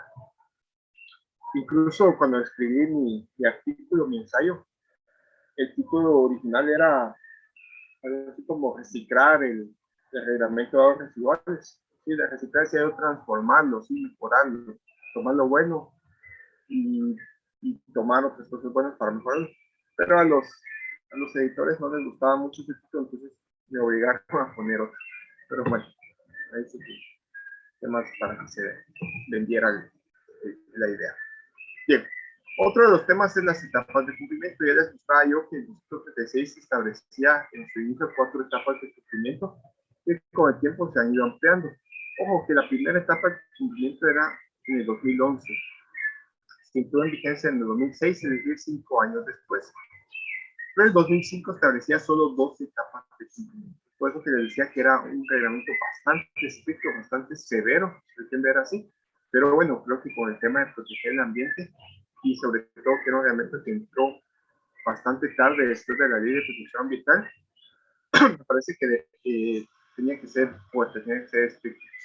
Entonces, solo 2 etapas, creo que estaban separadas en 2 años, es decir, de un solo casi que tenían que todos empezar a planificar sus planes de tratamiento, lo cual es posible. Tal vez para muchas veces pudo haberse pensado en algo un poquito más suave, pero bueno, es un tema de criterio. Tampoco creo yo que aumentarlo de 2 a 4 y con 4 etapas separadas tanto tiempo entre sí, creo que fue excesivamente ese cambio. No creo que debió haber sido tan fuerte. Luego hablamos de tipos de industria. Así como tenemos que diferenciar cuerpos receptores, también debemos diferenciar tipos de industria. El 236 no reconoce tipos de industria. Ya les mencionaba los reusos de agua residual. No, pero los reusos de agua, no, es otra cosa. En el tema de tipo especial, no nos habla si el agua es hospitalaria, si el agua es de una textilera, si es de una procesadora de bebidas, no nos dice nada. Pero el de 1989 sí lo hacía. Y es ahí algo que sí tenía el primer reglamento. Nos hablaba de estos grupos de industria, 5 grupos: industria de alimentos, beneficio húmedo de café, caña de azúcar, procesadora de metales y por último tenerías. Si bien son poquitos tipos de industria, probablemente era porque a veces en esos tiempos eran los principales que había en Guatemala. Sí, la caña de azúcar tenía su fuerza, el café pues, también ha tenido su cosa desde hace mucho tiempo. Industria de alimentos, que a mi criterio, pues tal vez también ahí entraba el tema de las bebidas, tema de metales, todo lo que es metalurgia, y las tenerías, que el tema del cuero se trabaja bastante en Guatemala. Pero pues, esto también quedaba muy corto. Y por ejemplo, les pongo ahí el reglamento de Costa Rica, que tiene más de 200 categorías de industria. Imagínense eso, 200 categorías. No sé, pareciera un poco pereza, no sé, no haberlo definido en los reglamentos, o lo más seguro es tema de interés de las empresas fuertes en Guatemala. ¿Sí?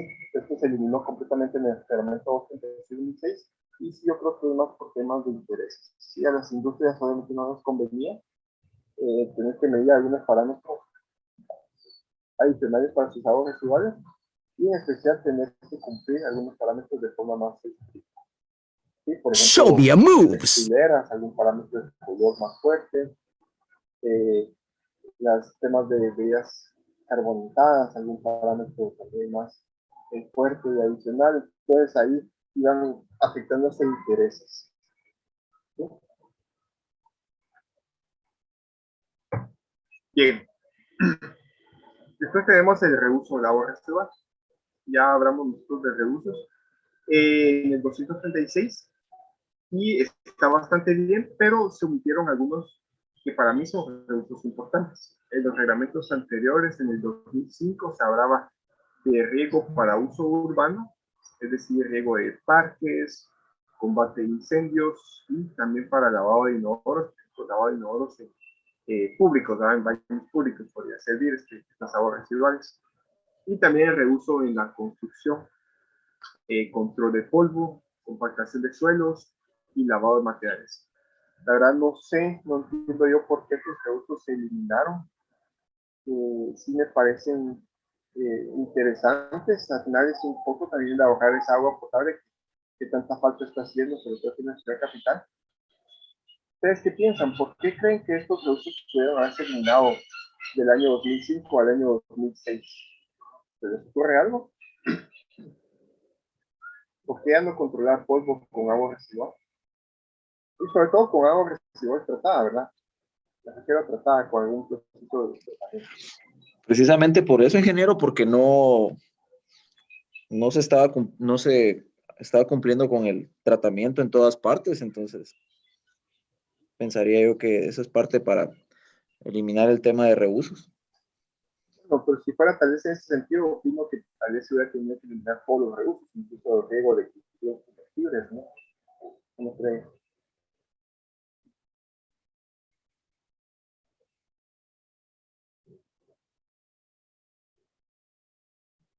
¿Qué creen ustedes? ¿Será que convenía eliminarlos o no convenía eliminarlos?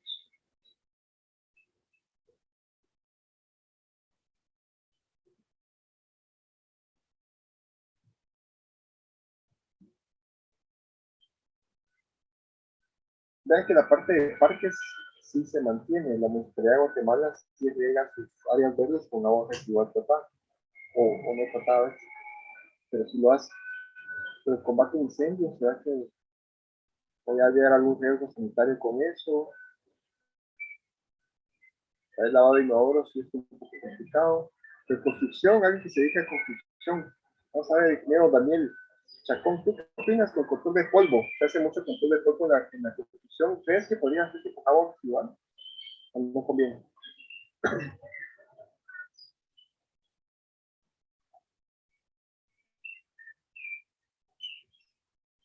Alguien que trabaja en construcción, ¿qué opina?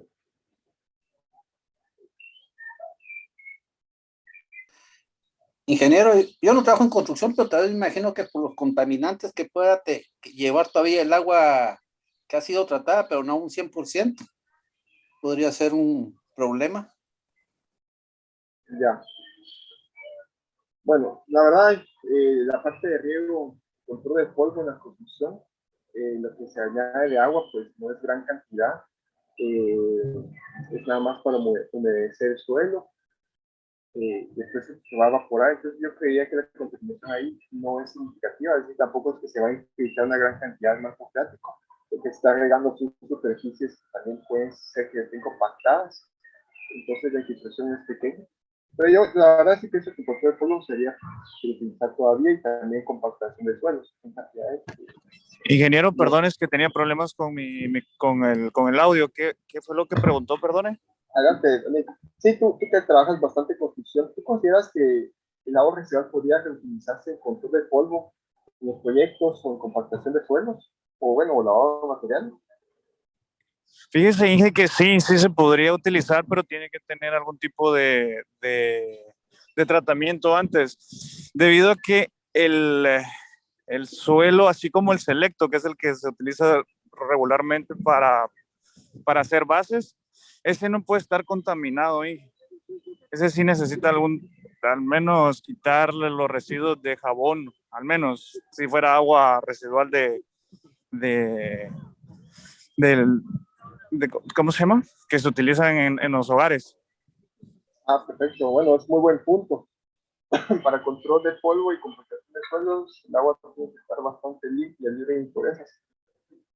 Un poco ahí como para generar concreto, ¿verdad? Que se piensa que el agua tiene que ser potable. Bueno, entonces sí, probablavamente por eso. Bueno, y Sí, lavado y materiales.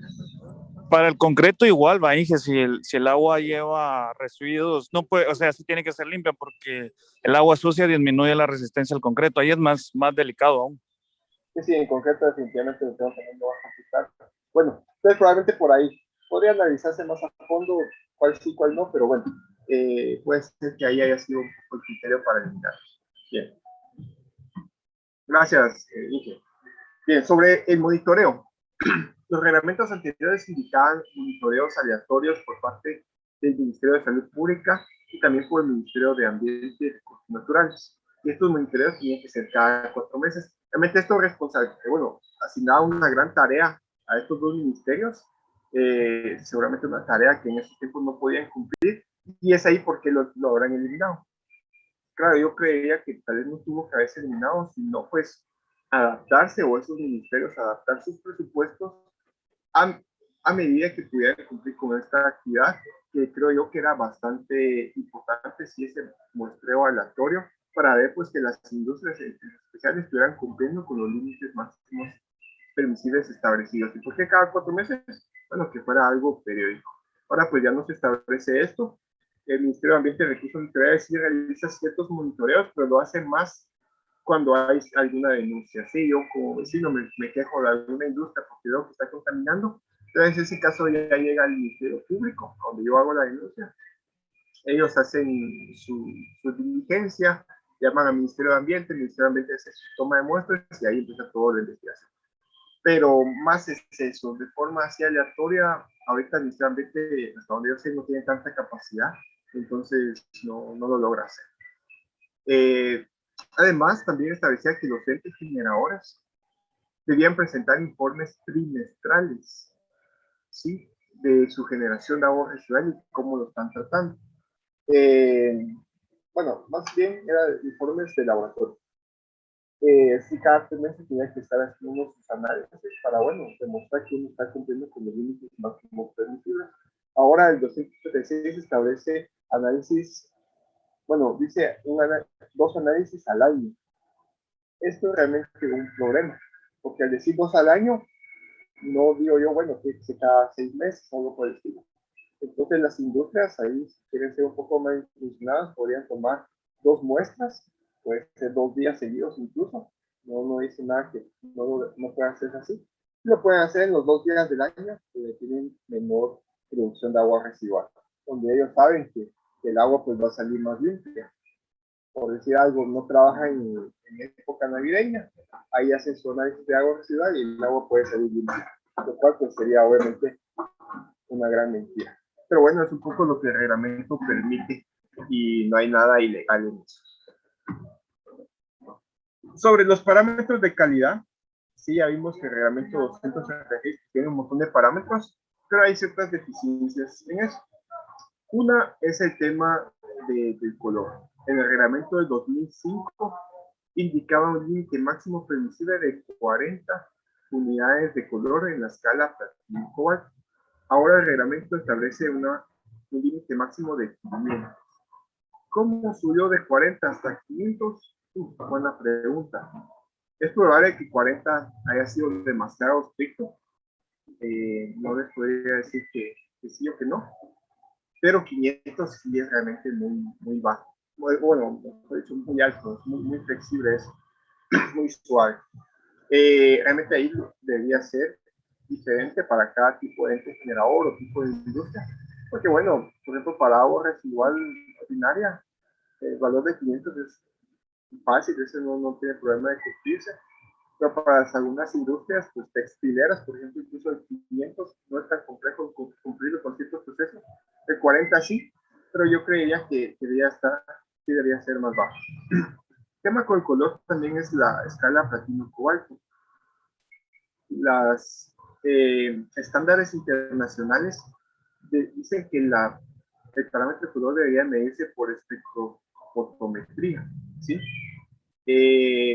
Esto habla de un parámetro más amplio, habla que aguas industriales, el color no debería medirse en la escala platino-cobalto, esto es más correcto para agua potable. El agua residual dice que no, ahí debería utilizar otros métodos de medición. Entonces ahí es algo que el reglamento podría mejorarse. El reglamento 236 tampoco no establece un límite máximo permitible para la DQO, ya lo había mencionado un poco antes. Sí nos habla que debo medir DQO para establecer la relación DDO-DQO. Pero solo me dice que establezca esa relación, no me define ningún límite máximo permisible y sí convendría hacerlo, porque sobre todo este parámetro es muy importante en el agua industrial, que es difícilmente biológica, difícilmente se degrada de forma biológica. Entonces el parámetro de cubo ahí es que cobra importancia. Ausencia de parámetros para parásitos. Sí, el reglamento 236 no considera los parásitos como son los helmintos. Estos podemos verlos como pequeños gusanitos ahí que van a infectar nuestro organismo. Pero el reglamento del 2005 sí lo contemplaba, nos hablaba de los huevos de helminto. No sé, era como un huevo de helminto por cada litro, algo así. No recuerdo cuánto era el valor. Pero bueno, de 2005 a 2006 se eliminó. ¿Por qué? Yo creería que porque es un parámetro que es un poquito difícil de medir. Sí, los laboratorios no sé si lo pueden medir, ¿verdad? Tal vez no lo hacen porque no se exige. Pero también principalmente porque es un parásito difícil de remover, ¿sí? Los procesos usuales de tratamiento no los pueden remover, son los procesos de filtración un poco más específicos o procesos de lagunaje sí logran remover los helmintos, ahí el resto no. Entonces, ahí pues un poco el pros y contras va si de verdad podría removerlo con los procesos usuales o bien estaría yo complicando todos los procesos de tratamiento y cumplimiento por establecer este parámetro. Alejandra Sabán, que levantaba la mano. Sí, buenos días, Inge. Fíjese que me resulta una duda, porque en el reglamento sí está como el parámetro del DQO y sí existe obviamente su dimensional y todo, y hay un valor inicial, pero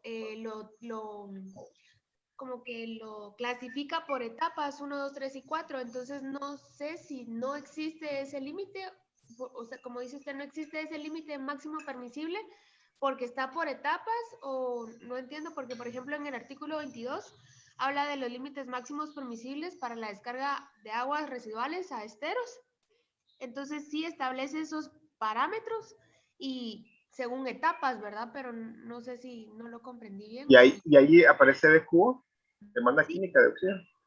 Sí, demanda bioquímica de oxígeno. Sí No, está en química. Ah, química. Ajá, es que DQO es demanda química. Ah, ok. Ese no aparece en ningún lado. Ah, ok. Bueno, gracias, Inge. Ajá, no, pero está bien la pregunta. Esta química no aparece, la que sí aparece es la bioquímica. Ah, ok. Bueno, gracias. Ajá, que es la DDO. Perfecto. El reglamento solo lo menciona ahí poquito después de ese artículo, hice establecer la relación entre DQO y DDO. Pero nada más, eso no sirve de mucho en realidad. Lo que debería establecer son límites máximos permisibles para DQO. Eso es a lo que voy, no se establece y sí considero conveniente hacerlo. Pero bien, gracias por el comentario, Alejandra. Bien. Bueno, como decía, los enigmas podría ser complicado, sí, habría que analizarlos, si vale la pena o no vale la pena. Pero al final los enigmas, los parásitos, sí es algo que afecta al organismo, y si bien el objetivo es al final proteger la salud humana, creo que aunque sea difícil de remover, debería considerarse. Bien. Por otro lado, la obligatoriedad de reducir coliformes. Bien, con el tema de los coliformes, igual va un poco relacionado con el mito, que es algo que puede afectar la salud humana. El tema con esto, ya lo había mencionado antes, probablemente en una presentación anterior, es que esa reducción de coliformes solo la voy a lograr o por medio de lagunas que son buenas para remover coliformes o por medio de desinfección. Y la desinfección, pues normalmente, por tema de costos y facilidad de operación y mantenimiento, en Guatemala vamos a trabajar por cloración o algunos de sus derivados de cloro. El tema con el cloro es que es tóxico para la vida acuática. Puedo poner especies acuáticas.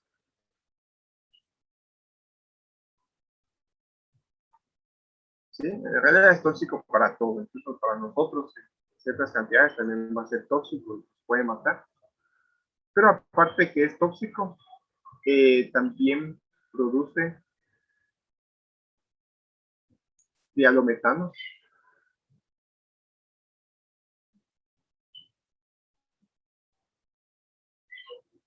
Al combinarse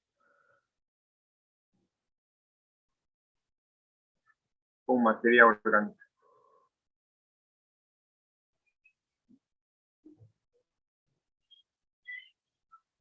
Estos son compuestos cancerígenos. Bien, entonces con el primero que es tóxico, bueno, si el objetivo de este reglamento es proteger la vida acuática, proteger la fauna, la flora, proteger el ambiente en general, ¿qué estoy haciendo yo con la cloración si al final voy a matar los peces que están ahí cercanos a la descarga de agua residual?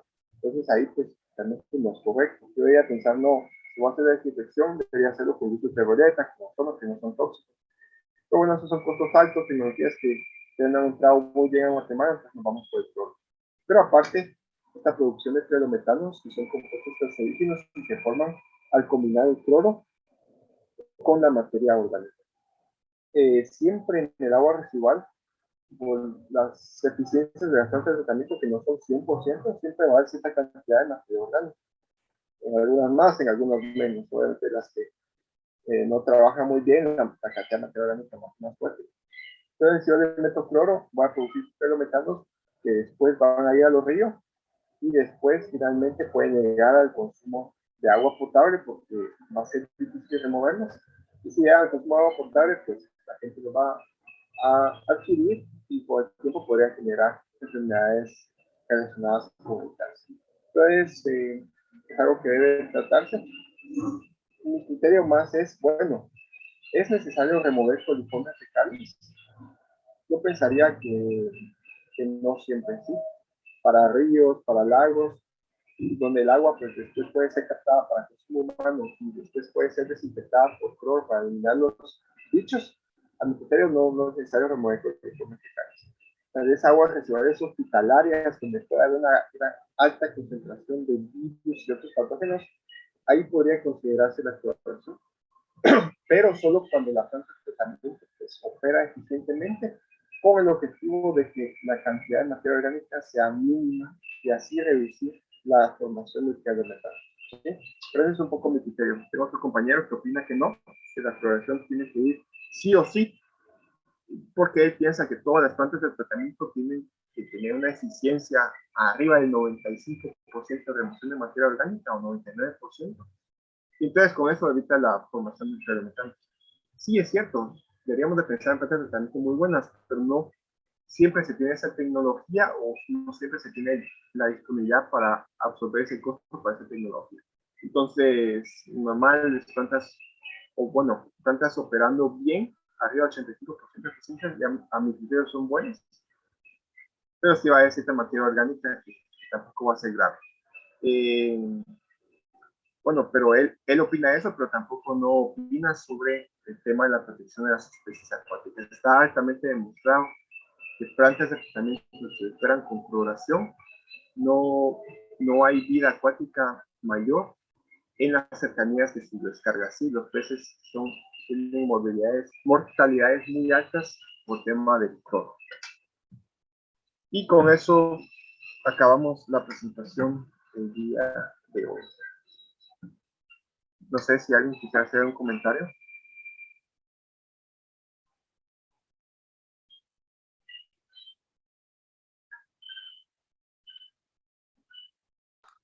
Yo creo que tocó todos los puntos importantes ahí sí que tanto fortalezas como debilidades o bien oportunidades de mejora que tiene el acuerdo. Sí, gracias. Puede haber más cosas ahí que hay que analizar. Y es por eso que ahí pues ya entra el trabajo multidisciplinario. ¿Va? Un reglamento de estos no solo una persona lo puede definir, lo puede establecer, es trabajo de bastantes personas. ¿Sabe qué creo yo que le hace falta? Tal vez armar algo así como un consejo de evaluación conformado por varias instituciones, no solo por el mar.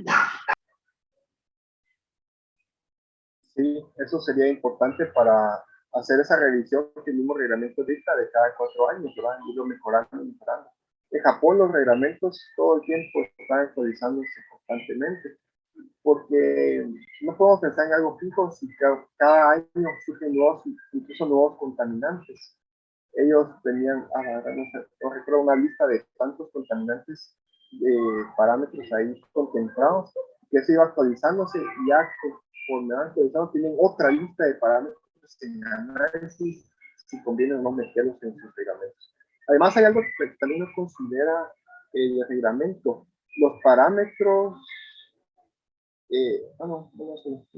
Quisiera mencionar algo, pero creo que está fuera de sí, bueno, eso. ¿Alguien más quisiera opinar algo? Creo que Rudy ya había activado el micrófono. No.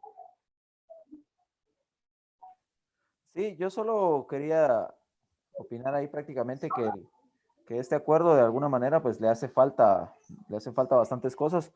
Como fuimos viendo a lo largo de la clase, habían situaciones que estaban mejor planteadas en los acuerdos anteriores, ¿verdad? Eran un poquito más completos. Sí, al final es tomar lo bueno de cada uno, ¿verdad? Y hacer un reglamento que cumpla con lo que se busca, ¿no? Acaba de hace unos días, que fue el día de la Tierra, creo que fue, Empresa Libre aparecía una nota, un artículo que decía, ¿cómo se llamaba el artículo? Algo así como que la ausencia de tratamiento de aguas residuales en Guatemala. Y hablaba sobre ese incumplimiento de este reglamento, que a pesar que está, sí, es peor es no tener nada, igual no se está cumpliendo en gran parte. Ya decía, municipalidades que solo construyeron por quitarse las demandas legales y tienen ahí plantas que no están operando y se convierten en peores focos de contaminación. Municipalidad de Guatemala, que exige plantas de tratamiento a cada vecino, lo cual no es correcto y que también pueden convertirse en focos de contaminación por falta de mantenimiento. Pues, y así infinidad de problemas por no atender la problemática al 100% o cabalidad. Bien, eso ha sido lo que tenía para hoy. Espero que haya sido de su agrado y su interés. Yo pues les compartiré, bueno, esta presentación, pero también les compartiré ese ensayo que yo escribí. Y ustedes pueden tener un poco más claro mi visión, lo que yo decía, ¿no? Y también pueden discutirlo un poco, criticarlo un poco. Eso es parte de. ¿De acuerdo? Los dejamos, tengan un excelente sábado, éxitos en lo que les queda el día y también un buen descanso para el otro fin de semana. Nos vemos en 2 semanas, ¿de acuerdo? Gracias, Inge, igualmente. Gracias, Inge. Gracias, Inge. Feliz fin de semana. Feliz fin de ingeniero. semana. Gracias. Feliz día.